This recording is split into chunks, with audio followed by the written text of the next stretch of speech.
Madame, Messieurs, bonjour et bienvenue à tous dans ce numéro de cette émission spéciale pour décortiquer les discours du président de la République lors de ce forum économique. Beaucoup d'encre ne cesse de couler, encre et salive en RDC comme à l'extérieur du pays. Félix Tshisekedi a-t-il réellement humilié les Congolais? Alors sur ce plateau, nous avons le plaisir de recevoir pour vous Maître Harold Badibanga qui nous vient du CNC, parti cher au ministre honoraire Puisse Mwabilou, donc CNC, Congrès national congolais. Bonjour maître. Bonjour madame. Un plaisir de vous retrouver sur ce plateau. Le plaisir est partagé madame. Je note avec satisfaction que la chaîne de télévision congolais fait partie de ces chaînes de la patrie. Merci. Qui pense qu'il ne faut pas tomber dans le dialogue et dans la musique alors que le pays est agressé. Le fait de nous offrir des plateaux comme ceci pour qu'on parle de la nation, coup de chapeau à vous. Merci bien maître Harold. Vous avez certainement suivi attentivement une sortie médiatique parce que cette cérémonie était relayée à travers le monde. La RDC a suivi, les Congolais ont suivi, les politiques aujourd'hui décortiquent chacun à sa façon les discours du président de la République. C'était un forum économique, maître Harold, mais Félix Tshisekedi a saisi l'opportunité pour amener la question de l'agression rwandaise sur la table lors de son discours. Comment est-ce que vous avez accueilli les propos de Félix Tshisekedi? Merci beaucoup madame. Avant de parler de comment j'ai appréhendé les propos tenus par le président de la République, chef de l'État, vous m'avez précédé dans la contextualisation du cadre dans lequel il a parlé. Nous notons avec satisfaction qu'il s'agissait de Global Gateway Forum, un forum axé essentiellement et 100% sur les relations économiques entre les pays africains et particulièrement les pays de la région des Grands Lacs et l'Europe pour explorer les opportunités d'investissement, d'injection des capitaux pour que cette collaboration active le développement. C'est ça, ce qui s'est passé. Et que cela soit gagnant-gagnant. Effectivement, du win-win. Et lorsque Félix-Antoine Tshisekedi Tshilombo prend parole, il a fait comprendre à l'Assemblée que oui, nous sommes là pour parler investissement. Oui, nous sommes là pour parler économie, mais attention, les affaires ne marchent jamais, ne peuvent jamais marcher sans la paix. Quand il y a la guerre. Sans la paix. Lorsqu'il y a des bruits de bottes, lorsqu'il y a des coups de Kalachnikov par-ci, par-là, et d'ailleurs, c'est un secret de polichinelle, madame, aucun investisseur sérieux ne peut pas injecter ses capitaux quelque part dans un pays où la guerre se vit. En tout cas, lorsqu'il y a la guerre, il n'y a rien qui peut marcher.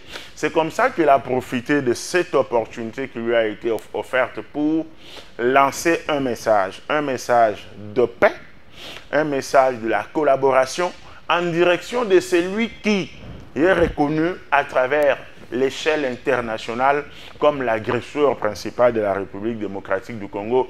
D'autant plus que nous savons tous que ceux qui se battent, les soi-disant M23 à l'est de la République démocratique du Congo, les rarissimes Congolais qui sont dans ce mouvement sont des supplétifs, sont des marionnettes du Rwanda. Le véritable agresseur, c'est le Rwanda et Kagame, dans la mesure où l'on sait que les rapports des experts de l'ONU ont démontré noir sur blanc que les troupes rwandaises sont sur le sol congolais. Cette guerre à l'Est, plusieurs des rapports ont prouvé que c'est réellement Kagame qui est derrière. Effectivement, c'est comme ça qu'il a dit que tout ce dont on parle dans ce forum ne peut être possible que si et seulement si il y a la paix au Congo. Et je dois le préciser, de tous les pays de la région des Grands Lacs qui étaient invités là-bas, c'est le Congo qui a beaucoup plus de potentialité en termes de minerais. On peut dire que la plus belle femme qui était là, c'est la RDC. C'est la RDC. Alors, le préalable que Tshisekedi a posé, c'est qu'il faut qu'il y ait la paix.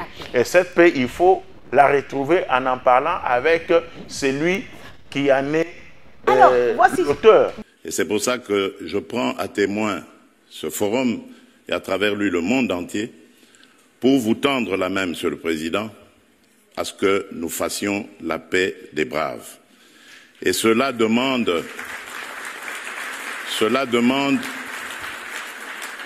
Cela demande que vous donniez l'ordre aux troupes du M23 qui sont soutenues par votre pays d'arrêter cette escalade qui a fait suffisamment de morts comme ça. Nous les comptons par millions depuis des années. L'histoire nous jugera. Il est temps d'arrêter et de nous tourner vers la paix et le développement. Bon, un rappel pour ceux qui n'ont pas suivi, Félix Tshisekedi dit « Je vous tends la main ». Il s'adresse directement à Paul Kagame et dit « Je vous tends la main à ce que nous fassions la paix des braves ». Cela demande que vous donniez l'ordre aux troupes du M23 qui sont soutenues par votre pays d'arrêter cette escalade. Et c'est là, Maître Harold, les propos qui énervent certains Congolais. Non, écoutez, je ne voudrais pas dire certains Congolais. Ce sont des propos qui énervent certains supplétifs du Rwanda non armés. Ah bon? Effectivement, il s'agit, comme le M23 est supplétif armé du Rwanda, les gens qui ne sont pas d'accord avec Tshisekedi par rapport à ces propos-là, c'est effectivement aussi des supplétifs du Rwanda, mais ils ne sont pas armés.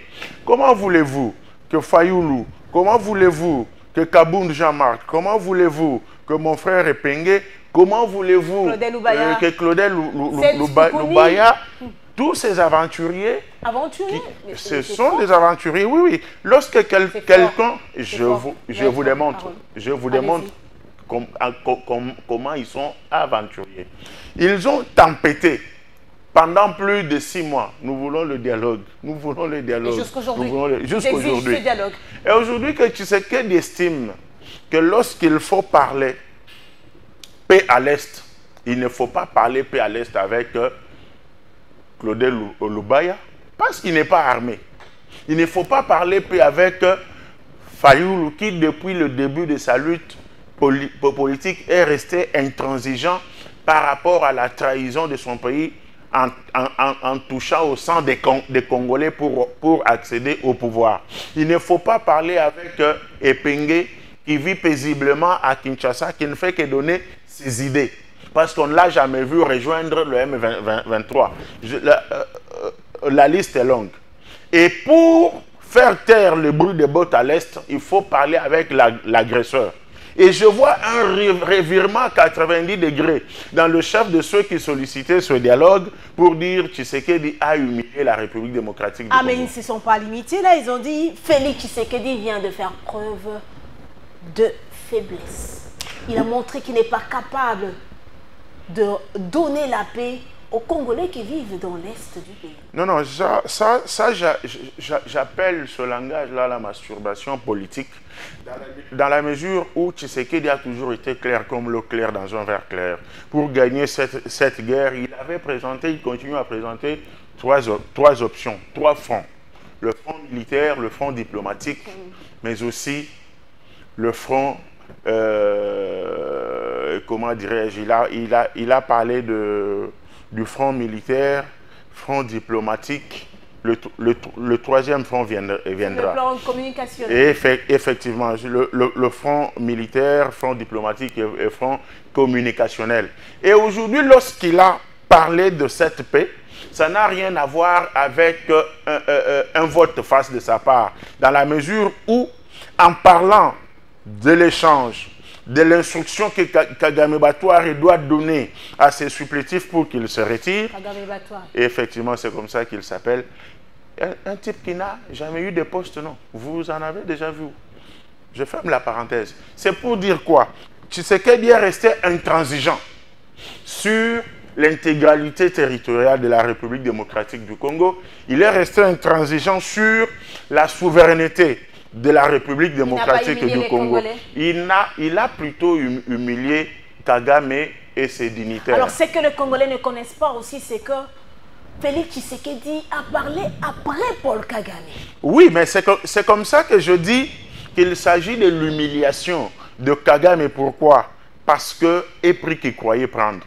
Kagame, que tout le monde sait que c'est lui l'instigateur et l'agresseur de la République démocratique du Congo, a été humilié à travers le monde qui sait aujourd'hui que s'il y a guerre à l'est de la République démocratique du Congo, ce n'est pas de la volonté de Tshisekedi, mais plutôt il y a un seul agresseur à qui l'on a d'abord demandé, d'ailleurs plutôt demandé ex cathedra de faire la paix et il a refusé. Mais regardez ce qui se passe. Alors qu'est-ce qui s'est passé après? Ce qui se passe, c'est qu'après cette humiliation de Kagame Batouare par le président Tshisekedi, il y a l'armée numérique du Rwanda qui met en place un dispositif méphistophélico-diabolique. Hein?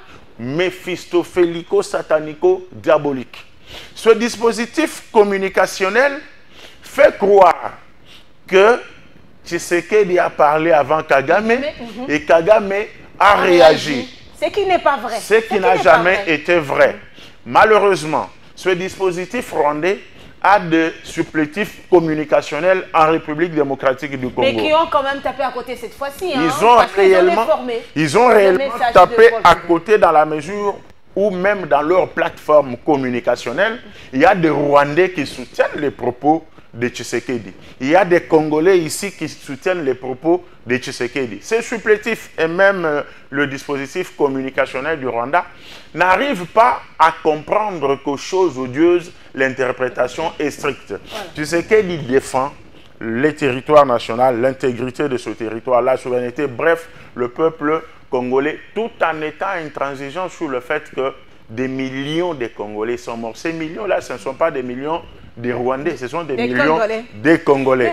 Et alors, que des femmes violées, que des personnes tuées, que des pillages à l'est de la République démocratique du Congo, ça devrait s'arrêter et c'est en train de s'arrêter. Mais alors, Maître Harold, vous n'avez pas vu que Félix Tshisekedi a placé quand même la barre très haute parce que il dit « je tends la main », mais il n'a pas mâché les mots pour dire directement à Paul Kagame que c'est toi qui es le M23.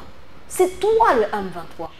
Mais c'est comme ça qu'il faut placer Félix Tshisekedi sur la liste de ces présidents africains précis, concis et clairs. Il est dans la logique de l'africanisme, mais dans le sens du respect de l'intangibilité des frontières de chaque peuple.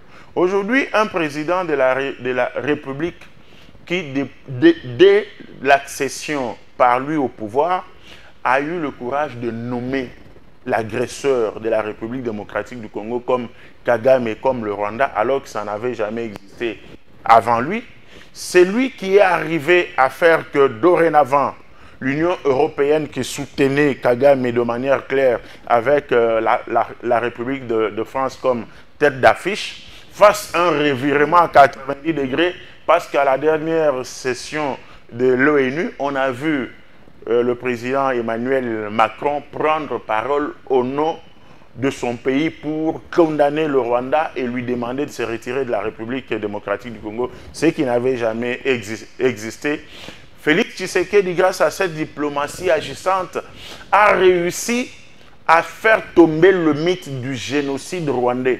Ce génocide, avant Tshisekedi, avant la dénonciation, coup de chapeau à notre ministre des Affaires étrangères qui a fait un travail impeccable du point de vue de cette diplomatie agissante. Tshisekedi, disais-je, a fait tomber le mythe de génocide rwandais parce qu'avant lui, ce mouvement, cette commémoration du génocide rwandais faisait déplacer le monde. Même les anciens présidents américains venaient... Mais la dernière... Alors que la RDC, on a tué plus qu'au Rwanda. Plus que ça, des millions. Alors que le génocide rwandais n'a même pas fait 1 million de personnes. C'est pour dire que la dernière commémoration du génocide rwandais n'a même pas eu un visiteur officiel venu d'ailleurs. Et au Rwanda, ce génocide, cette célébration a été boycottée parce qu'il n'y a même pas eu plus de 80 personnes. Alors, et que dire? C'est dire que le moment où le peuple congolais doit se réveiller, doit comprendre qu'il faut marcher dans la droite ligne du président de la République par rapport à tout ce qu'il a ouvert comme front contre notre agresseur et ceux qui le soutiennent et ceux qui l'instrumentalisent pour que ça s'arrête. Il faut que le peuple congolais s'approprie cette lutte en faisant sourde oreille aux tambourinaires, aux aventuriers dont je venais de parler ici, qui ne comprennent pas que l'avenir de la République démocratique du Congo n'a pas de couleur en termes de tribus, n'a pas de couleur en termes du ventrotisme qui les caractérise. Lorsque ça brûle, lorsque nous sommes agressés, il faut laisser nos intérêts mesquins, individualistes à côté. Il s'agit de l'avenir de la République. Il s'agit de la nation, il s'agit de l'identité. Parce qu'on reconnaît chaque personne par son appartenance à son pays. Alors, Maître Harold Badibanga, est-ce qu'aujourd'hui nous pouvons dire que Félix Tshisekedi a utilisé les mots qu'il fallait parce que la réaction du ministre des Affaires étrangères du Rwanda, il n'a pas mâché les mots, il n'a pas contredit Félix Tshisekedi pour dire que le M23, ce n'est pas lui, mais il dit ceci. Nous réitérons les exigences du Rwanda, lesquelles la neutralisation des FDLR, le désarmement de Wazalendo qui combattent aux côtés de FRDC. Les Congolais qui se reconnaissent Congolais, attendez à ce qu'ils disent que mais Félix Tshisekedi parle du M23, mais nous ne sommes pas M23. Mais ils n'ont pas fait mention de ce que Félix Tshisekedi a dit. C'est comme ça que je suis en train de démontrer à quel niveau Tshisekedi a atteint le diapason réflexionnel du point de vue de la diplomatie. Vous savez, c'est une lutte qui a commencé depuis son accession au pouvoir, à telle enseigne qu'aujourd'hui, les masques sont tombés. Les masques sont tombés grâce à ce dynamisme diplomatique et que le Rwanda s'est comporté en ce sorcier-là dans un village qui a sacrifié par ses moyens mystiques 2 ou 3 membres de la famille. Tout le monde sait que c'est lui. Alors, quand on crie, il n'a plus la possibilité de nier parce qu'il sait qu'on sait que c'est lui. Alors, il ne sait plus se défendre, il n'a plus rien à dire. Vous l'avez dit tout à l'heure, ni Kagame dans son message sur X, ni son ministre des Affaires étrangères, personne n'a rejeté ces accusations. Personne ne s'est défendu pour dire ce n'est pas le Rwanda qui agresse, mais aussi et surtout, ils ont escamoté l'épicenternelle question par eux toujours évoquée, la question relative au FDLR. Mais c'est là que je dis, mais ils ont oublié que parmi leurs exigences, il n'y avait pas que les Wazalendo, il y avait aussi l'FDLR. Mais pourquoi n'avoir pas évoqué la question des FDLR aujourd'hui? Parce qu'on leur a vidé la Libye. Madame, ils n'ont plus de discours. Les FDLR, semble-t-il, ce sont des forces négatives contre le Rwanda. Et la communauté internationale exige que la République démocratique du Congo dialogue avec une force terroriste qui est le M23. Pourquoi cette communauté internationale n'a jamais imposé au Rwanda le dialogue avec les FDLR? Première préoccupation. La seconde et la plus importante, c'est qu'on nous dit que nous devons nous mettre en action pour démobiliser les FDLR et pour arrêter les FDLR. Mais je me pose la question de savoir, mais au jour d'aujourd'hui, une grande partie de la province du Nord Kivu est occupée par cette force terroriste rwandaise donc. Une autre partie du Sud Kivu, dans les mêmes conditions. Mais les FDLR sont logés chez moi au Kasaï, à l'Équateur, dans la province orientale ou au Katanga. C'est dans la partie Est, contrôlé par ces rebelles, contrôlé par cet agresseur. Donc, il ne faut plus demander à la République démocratique du Congo de s'occuper de la question FDLR parce que vous êtes là où les FDLR sont censés être logés. Donc, vous vivez là-bas. Donc, c'est un alibi. Les FDLR n'ont jamais existé avec cette capacité de nuisance dont Kagame a toujours parlé. Parce que les individus qui ont quitté le Rwanda en 1994, combien d'années aujourd'hui? Ils ont quitté, supposons, à 20, 25 ans, 30 ans après, ces gens ont la même capacité de nuire au Rwanda. C'est un faux alibi. Ça, c'est le premier élément qui me fait dire que c'est un faux alibi. Le deuxième élément, l'FDLR, force négative contre le Rwanda, si elle existe réellement, elle pille où? À l'est de la RDC. Elle tue où? À l'est de la RDC. Elle viole où? À l'est de la RDC. Quand elle pille les minéraux, cette force, les minéraux passent par où pour aller à l'étranger? Ce n'est pas par le Rwanda.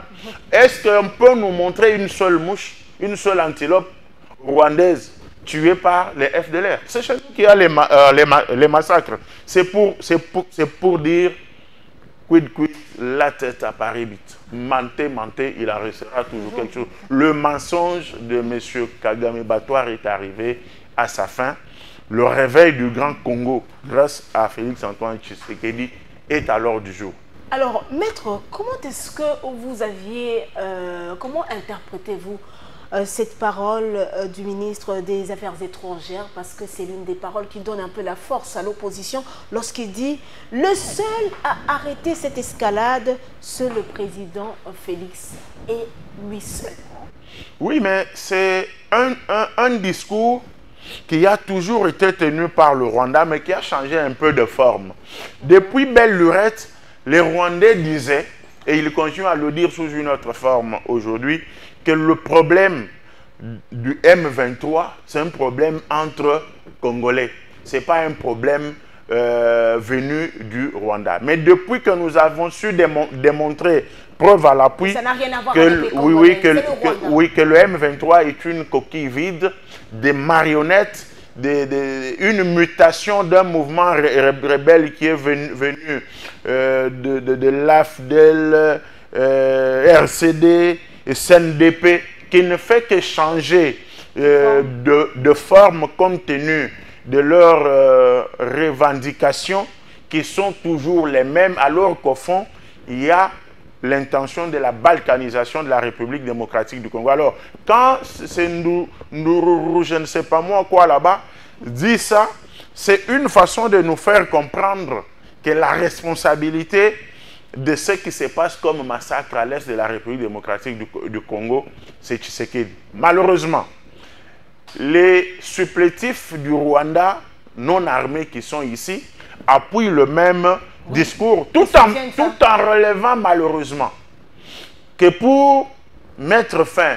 à ce qui se passe à l'est, ça c'est le discours de mon très cher aîné Fayoulou qui m'a totalement déçu. Ah, Martin Fayoulou. Oui, il dit qu'il faut organiser d'abord un dialogue interne pour mettre fin au tribalisme, à la corruption, à la stigmatisation et tout ce qu'il dit. Mais je me dis, mais il a perdu de vue que lorsqu'on est agressé, on s'occupe d'abord de l'agression.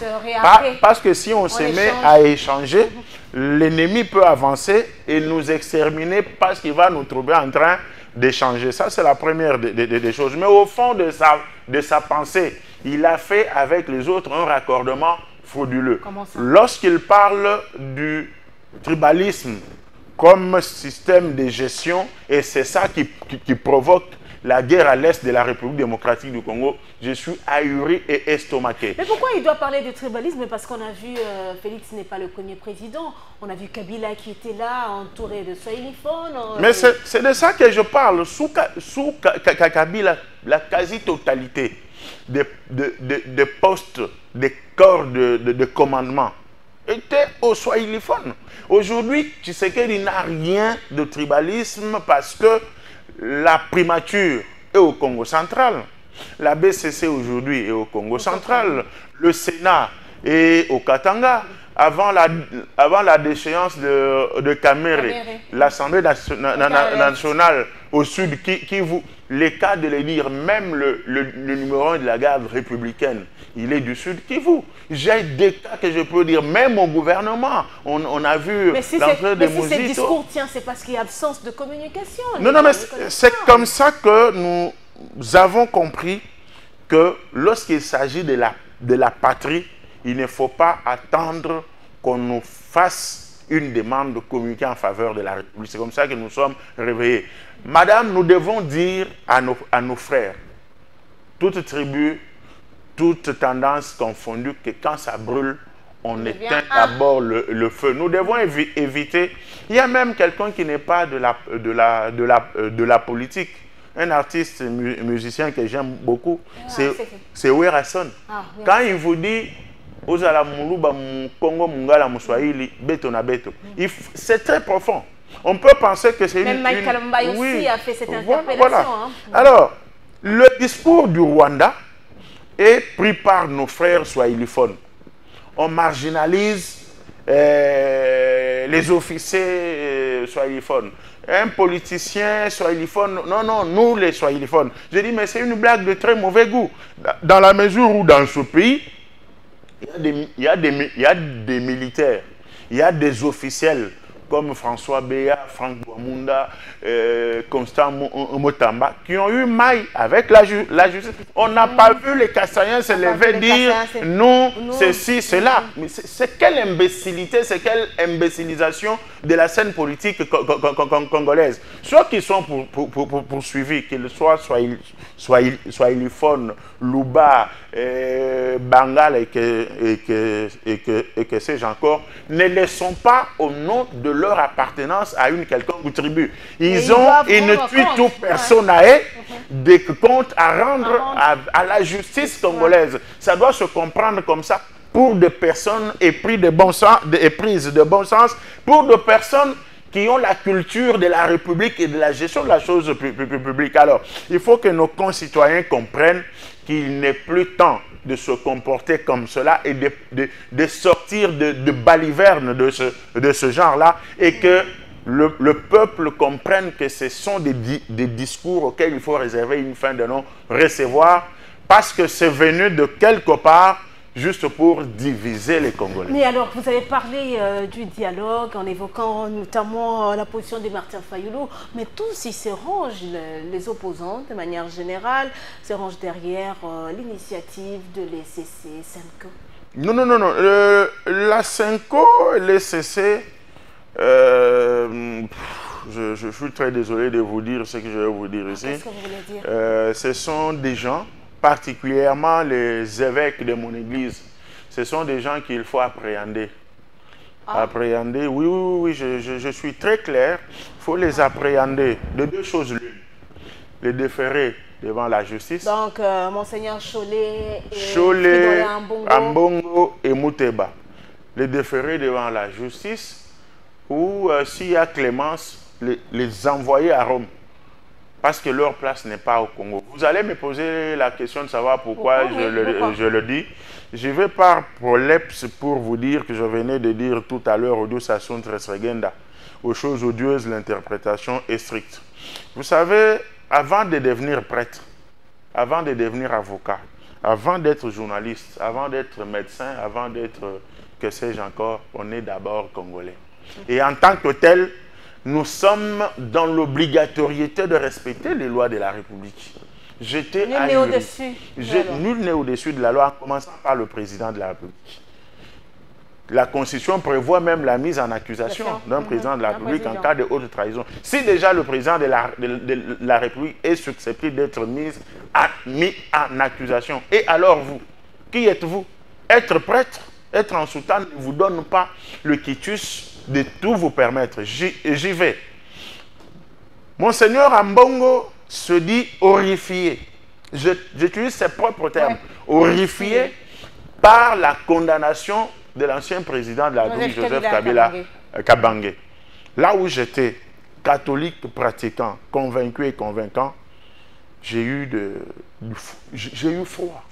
J'ai dit, mais comment ce monsieur peut-il se dire horrifié par rapport à la condamnation de Kabila Kabange, qui a été invité au Sénat? Il n'est pas allé, il a manqué du respect même à son institution. Qui a été invité par la justice, il n'est pas allé, on l'a condamné par défaut. Mais lorsqu'il faut parler des crimes commis à l'est de la République démocratique du Congo, lorsqu'il faut parler des viols des millions de Congolais qui ont été tués, qui continuent à mourir. Ou des victimes, ce sont des fidèles catholiques également. Monsieur Cholet n'est pas horrifié. Il n'a jamais dit qu'il a été horrifié par rapport à ça. Je ne commente pas encore ça, mais je vous donne les faits. Parce que devant les faits, on s'incline. Vous me parlez de Ambongo Mouteba et les gens de l'ECC. Madame, dans un pays sérieux, lorsque Mouteba est allé prendre du champagne avec Nanga à l'Est. À son retour, on l'arrêterait.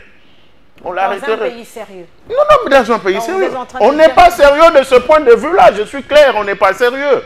Vous êtes agressé. Est-ce que vous pensez... Peut-être au nom de la paix? Non, quel nom de la paix? Au nom de la paix, ce sont les personnes qui sont investies de ce pouvoir-là qui doivent prendre des initiatives. Toi, tu es prêtre.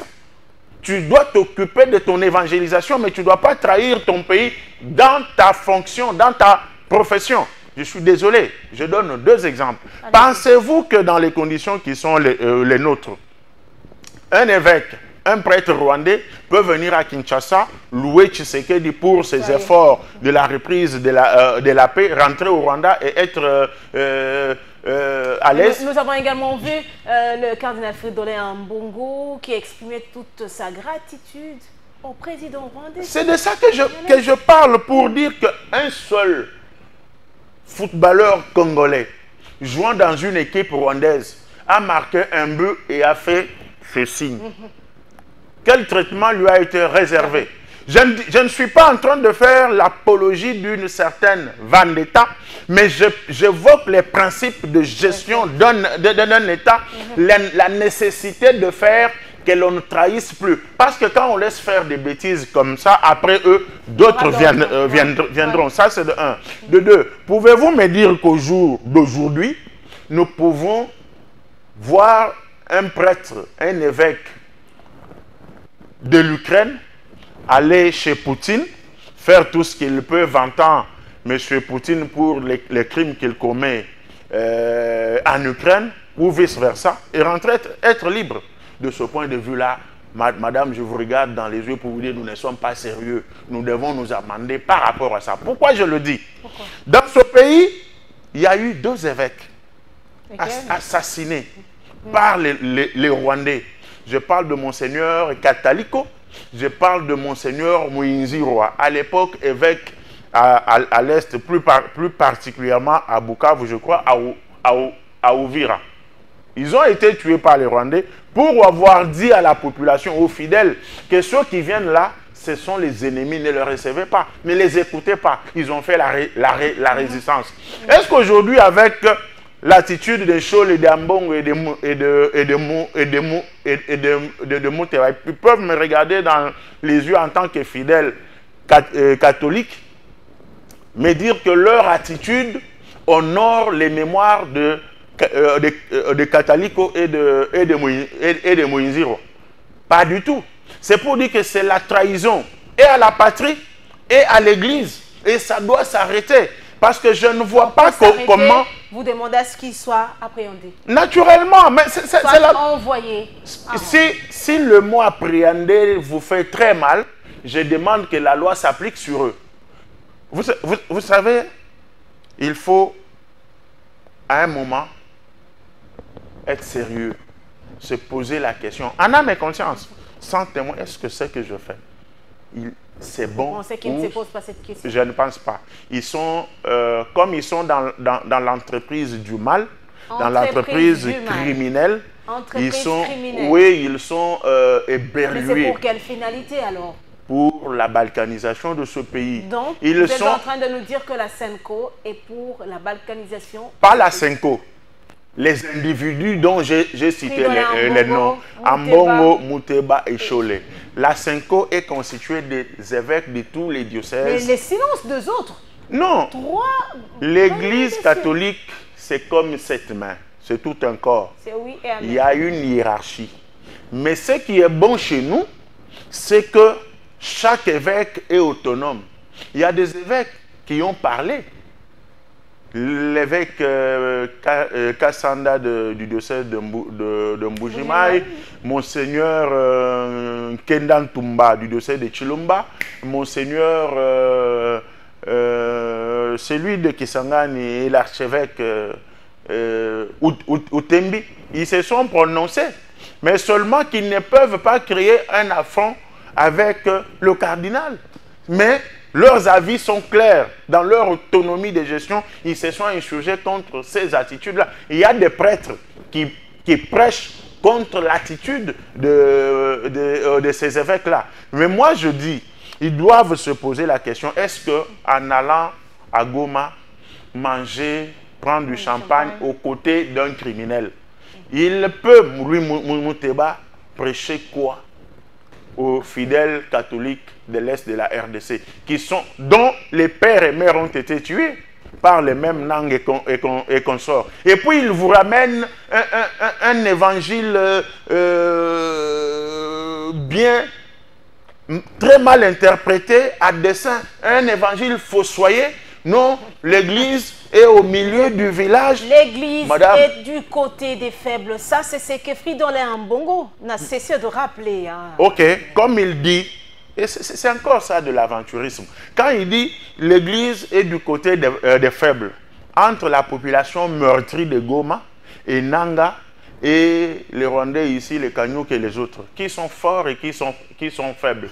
Aujourd'hui, ceux qui nous suivent doivent comprendre que le mensonge doit s'arrêter. L'église n'a jamais été au milieu du village.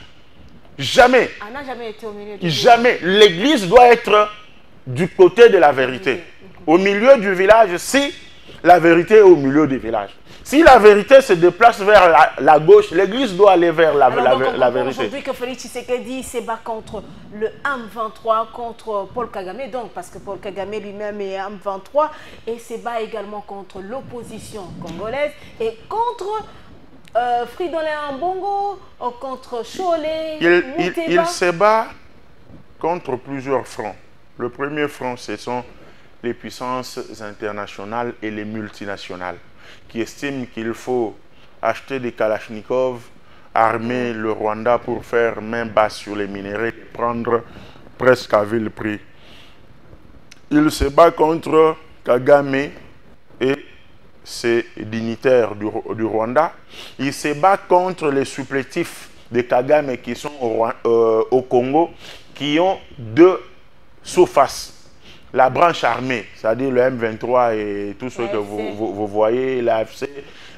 D'ailleurs, j'ai pitié des Nangs qui ne contrôlent rien.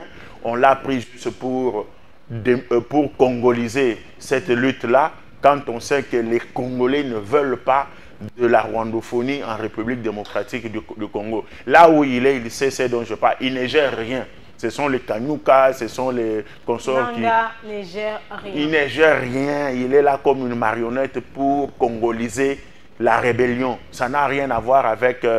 Alors, la deuxième sous-facette, ce sont les opposants congolais qui ne sont pas tous dans la logique du Rwanda, qui naviguent à vue, mais il y a quelques-uns qui sont les supplétifs du Rwanda, mais la branche non armée différente de celle armée du M23. Et le cinquième front, c'est le front de l'inconscience collective congolaise. L'inconscience collective congolaise. Vous voulez dire quoi par là?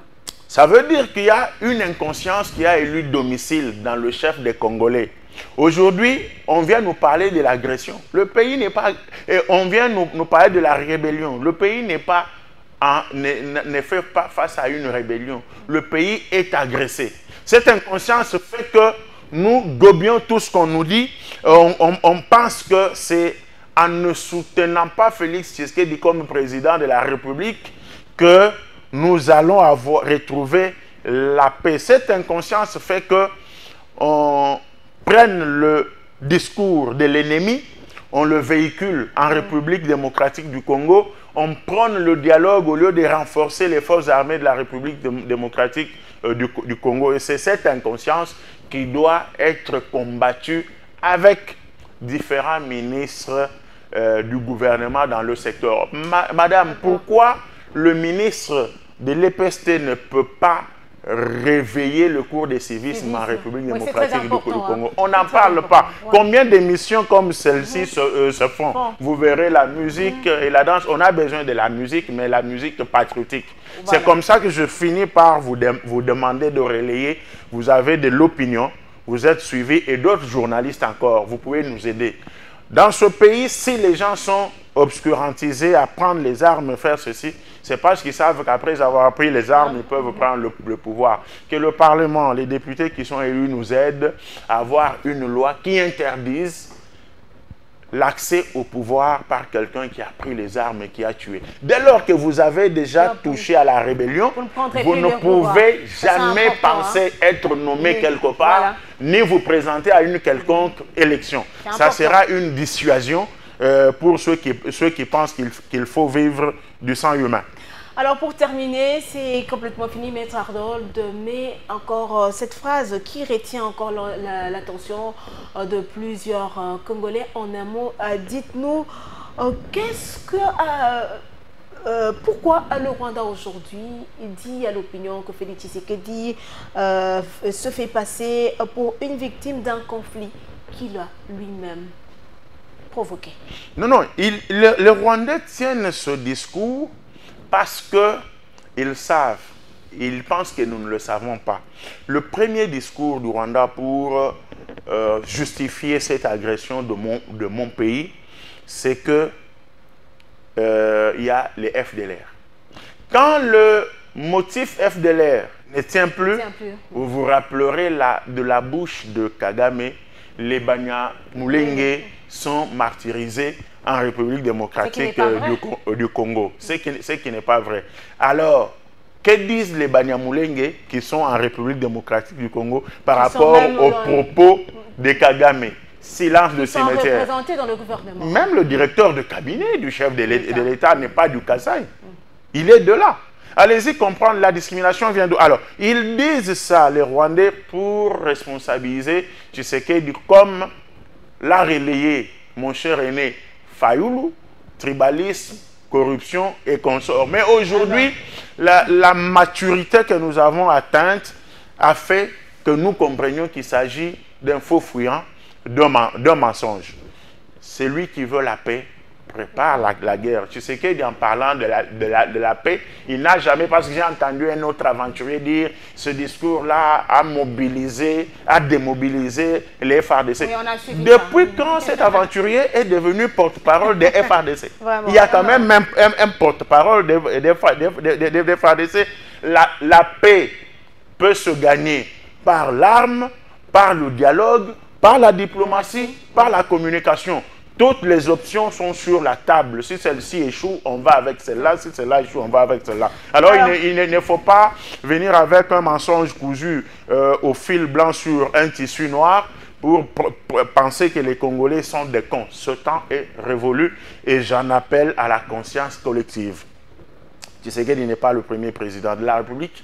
Il ne sera pas aussi le dernier. Mais pendant qu'il est là, on a vu des signaux forts en termes non seulement de la paix pour laquelle il s'est transformé en Magellan, en pèlerin, mais aussi en termes de combat pour la réunification de ce pays du point de vue des infrastructures routières. Il faut le soutenir parce qu'après lui, c'est lui qui ne viendra pas faire ce qu'il est en train de faire. Il va placer une autre pierre. Voilà. Chose publique. Alors, Maître Harold Badibanga, merci d'avoir répondu à nos questions. Madame, Monsieur, vous avez suivi que Maître Harold vient de démontrer que la RDC n'est pas humiliée. Au contraire, c'est Kagame qui a été humilié parce que Félix Tshisekedi a placé la barre haute.